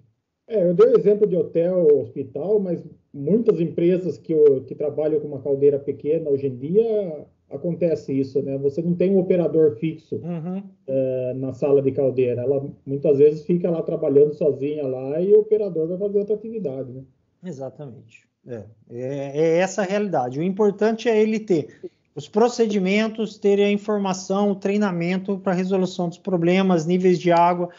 Gente, automação hoje é também um problema que a NR13 não trata, no caso especificamente, claramente, mas ela trata numa condição de SPI, mas a automação, você precisa estar muito alinhado com quem fez a automação, com sistemas de intertravamento, porque a grande maioria de problema hoje com caldeiras está sendo falhas em processo de automação. Então, é importante ter esse cuidado. O fabricante só fornece prontuário no prazo máximo de 10 anos para compressores. Sim, existe esse caso. Eu já solicitei várias vezes prontuário de compressores que não tinha, e o prazo limite é de 10 anos. Passou 10 anos, o prazo, a validade também do reservatório, né? Que pelo fabricante ele fala que a vida útil de um reservatório de compressor é 10 anos, né? Uhum. Então, ele também só fornece esse prontuário nessa condição. Mas aí temos a vantagem que um vaso de pressão de compressora, a metodologia de cálculo dele é mais fácil, a gente consegue caminhar. Tá, esse material de slide vai ser disponibilizado? Vai sim, tá? Eu vou disponibilizar ele para a associação. Pessoal, é isso que está no chat aqui. Se alguém tiver mais alguma pergunta, estou disponível aí, tá bom? Mais uma. Como funciona o processo de certificação voluntária do PH? Você pode procurar a Abraman, é a Associação Brasileira de Manutenção, tá? Isso é novo, mas eu não sei se mudaram com relação agora, esse período de pandemia e tudo mais. Mas é a Associação Brasileira de Manutenção, tá? E ele funciona, você vai fazer treinamento, provavelmente você vai ter que estudar muito, deve fazer prova teórica, prova prática, e assim você vai tirar um certificado que vai te colocar numa situação melhor com relação a isso. Né, com relação a esses trabalhos. Eu não sou muito, não é do meu ramo, mas é uma curiosidade. A panela de pressão, ela pode ser como se fosse uma mini caldeira? Ela exato. Ela parte desse princípio, não é? E quando eu vou dar o curso específico sobre caldeiras, a explicação parte da panela de pressão. Porque você tem ali uma válvulazinha de alívio, você tem uma válvula, um dispositivo de segurança, que é aquele lacre, certo, não é? Certo. E aquele lacre lá vai chegar uma hora que você vai ter que jogar a tua panela fora, porque você não vai poder comprar um lacrezinho desse na feira e assim por diante. Então, funciona como uma caldeira, assim, principalmente porque ela tem a característica de ter uma chama de aquecimento. Né? Que quando a gente escuta falar que a panela de pressão explodiu, é porque algum problema nas válvulas de segurança teve problema, né? Exatamente. Nós temos um problema que é o seguinte: o pessoal muitas vezes põe durepox, prende parafusinho com arruela, tem de tudo, né? Tem de tudo. Ô, louco. Às vezes perde o pino de cima da panela e pega de uma outra panela e põe nela. Só que aquele peso ali é calculado para justamente levantar, aliviar de acordo com a pressão da panela. Se você aumenta o peso daquele, vamos falar, contrapeso ali, ela vai acumular mais pressão e não vai abrir. Né? Ô, Gustavo, pode dizer. Boa noite, Luiz. Tudo bem? O senhor me escuta? Deixa eu te fazer uma pergunta. Na NR13, ele especifica que para os vasos de pressão, ele tem que ter a inspeção externa 5 e interna 10 anos, correto? Dependendo da classificação. Se for Exatamente. Uma classificação 5, é um compressor padrão que a gente encontra aí, né? Certo. Minha dúvida é o seguinte: se a gente encontra um compressor de 9 anos aí, né? Que nunca foi inspecionado e agora o cliente quer que o senhor faça essa inspeção. Você pode fazer a medição de espessura nele e pedir daqui 5 anos uma próxima, ou você tem que voltar naquele de prazo de 10 anos desde sua fabricação? Não, porque o que está acontecendo? Naquele momento, você está dizendo que o vaso está em bom estado e em condições de operação. Então, o teu prazo conta daquele momento para frente. Então, a próxima inspeção dele vai ser dali 5 anos. Entendi. E aí, nesse caso, uma medição de espessura atende os dois, né? Lógico. Então, boa pergunta. Eu adoro essa pergunta, Gustavo, porque é o seguinte, essa definição é do profissional que está fazendo a inspeção. É você que do pH, é você que vai... E aí é isso mesmo, você que vai olhar o equipamento, você que vai verificar as condições de instalação dele, você que vai olhar a agressividade do ambiente, o ciclo de funcionamento desse ambiente, e vai falar assim, puxa, não, eu vou fazer aqui a medição de espessura, vou fazer um martelamento para propagação de som, para verificar se eu não encontro trinca. Não, estou um pouco preocupado. Vou pedir para remover toda a pintura e vou fazer um LP. Isso é uma definição do profissional. É uma definição dele, que está na NR. Ok? Certo. E tem outra dúvida aqui. Caso a gente encontre uma caldeira que, de acordo com a NR, ela tem que ter alguns itens específicos para sua instalação, né? Certo. Se você chega e pega uma caldeira em instalação correta dentro de uma empresa e, de acordo com a NR, ela não está 100% aceita, né? Mas certo. Aí você pode colocar ele em operação, não atendendo aquele distanciamento mínimo, tal, que é solicitado? O que você vai fazer? Lembrando, olha, esse item não é um RGI, não é um risco grave iminente. Uhum. Então, qual seria a sugestão?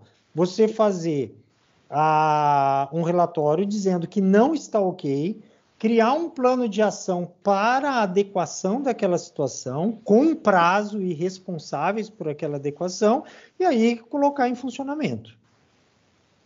Opa, você está dizendo para colocar o equipamento em operação sem as condições?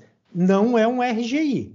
Não é um RGI, eu vou tratar ele dessa maneira. Eu vou dizer que houve realmente uma falha, precisa ser alterado, relato a falha, cria um plano de ação e seguimos. Mas não é algo crítico, né? É o que a gente chamaria aí do risco grave iminente, tá? Não, é óbvio que deixa de que não ser, que é importante, né? Então, sim. Essa é a condição. Eu posso passar essas informações para o cliente se adequar. O pH ele tem que ficar no pé desse cliente? Boa pergunta, vamos lá. Uma calibração aí desculpa, é que eu anotei algumas dúvidas aqui. Cara, excelente. Eu acho que é aí que é algo que realmente a gente tira. Vai depender qual que é a tua forma de contrato, tá? Então, vamos assim dizer, ele te contratou para ir lá inspecionar e laudar aquela caldeira, ok? Você vai lá, inspeciona e lauda aquele equipamento. É essa a tua responsabilidade. Se ele vai prosseguir com aquilo ou não, o que ele vai fazer é uma condição dele, porque ele pode virar e convidar um outro profissional para reavaliar o que você fez.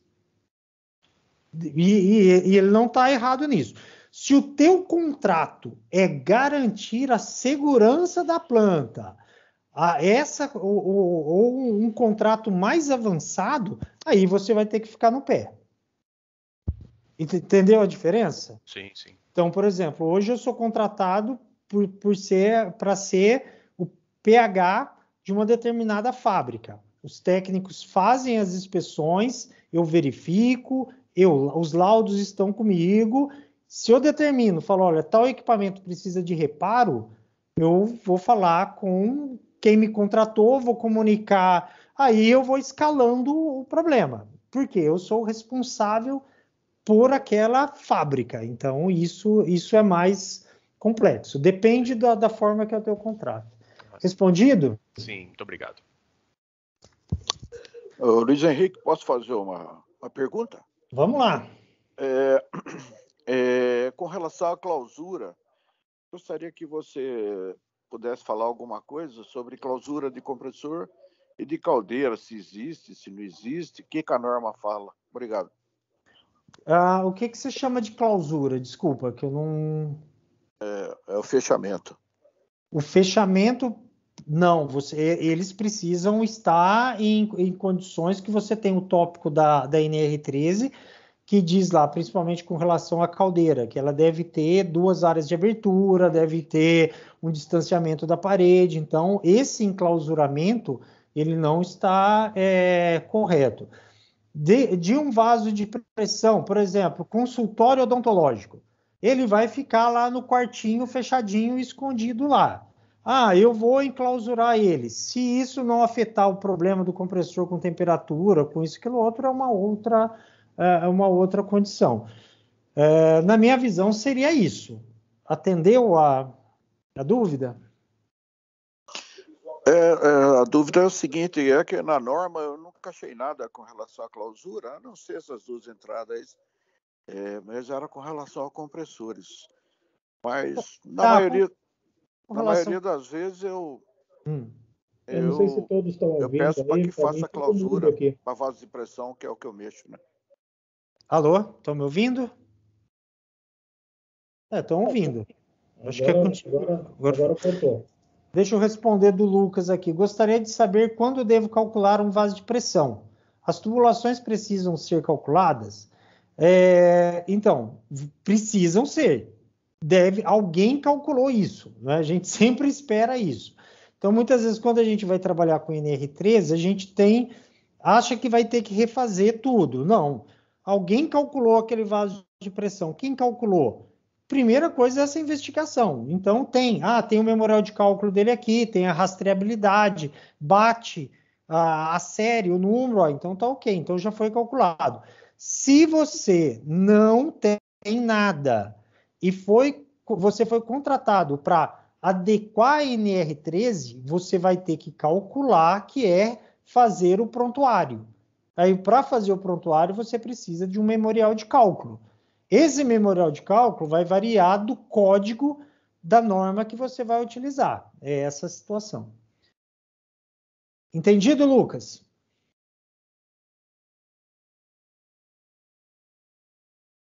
Ok. Pessoal, mais algum aí para a gente encerrar? Eu só gostaria de compartilhar com o pessoal que está chegando agora no mercado o seguinte. Apareceu a tela aí? Apareceu. Tá. Nós temos já algumas normas fantásticas, tá? Então, assim, pessoal que quer entrar no mercado, você tem a 12171, que é inspeção de caldeiras. Pega essa norma técnica aqui, meu amigo. Aqui diz tudo como você tem que fazer a inspeção da caldeira. Tá? Tá tudo escrito aqui. E tem um checklist também, que é o que eu acho melhor. O modelo, as coisas e tudo mais.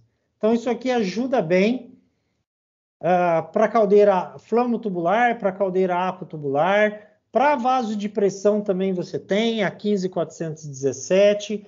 Então, você já tem essas normas disponíveis.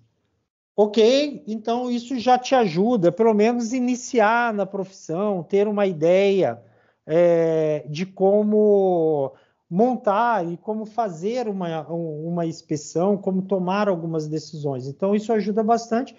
Obviamente, para quem tem alguns clientes específicos, você vai ter que fazer o teu relatório conforme o cliente solicita, ou a seguradora solicita. Então, isso é muito importante, você se adequar à necessidade daquele cliente, cumprindo a norma. Eu acho esse casamento importante, tá? Acho esse casamento importante. Atender o cliente, cumprir a norma, o espírito da norma, que você vai conseguir ter os resultados que você deseja. Pessoal, eu espero ter ajudado, contribuído com vocês. É um tema extenso, muito interessante. Quem quiser, aconselho a entrar no mercado, mas a dedicação em estudar e desenvolver é fundamental nessa área. E espero ter atendido a expectativa do pessoal que nos deu essa oportunidade aí da associação. Eu queria novamente agradecer a participação de todos, né, em nome da Associação de Amparo. Agradecer também ao palestrante, né, o Luiz Henrique, que nos explicou muito, muito bem esse tema. Para mim é novidade, né? Então eu gostaria de agradecer e que a gente possa, mais para frente, também fazer novas palestras. Opa, vamos estar à disposição. Liderança para engenheiros é uma palestra que eu vou dizer para vocês muito interessante, muito interessante. Essa aí eu gostei, até eu marquei o nome aqui do livro seu lá, Liderança para Engenheiro. Essa aí nós vamos ver, sim, que é muito bom. Essa palestra foi em 2018, eu dei ela na plenária lá do CREA São Paulo. Foi uma oportunidade que me foi dada na época também, foi interessante. Mas vamos estar à disposição e agradeço muito a oportunidade. Ok. Obrigado, Luiz. Obrigado a todos aí pela participação aí. Tamo junto. Obrigado, pessoal. Me acompanhe nas redes sociais aí, tá? Luiz Salatiel. E muito obrigado pela oportunidade. Até a próxima, tá, pessoal? Um abraço. Boa noite, boa noite. Boa noite. Boa noite a todos. Boa noite.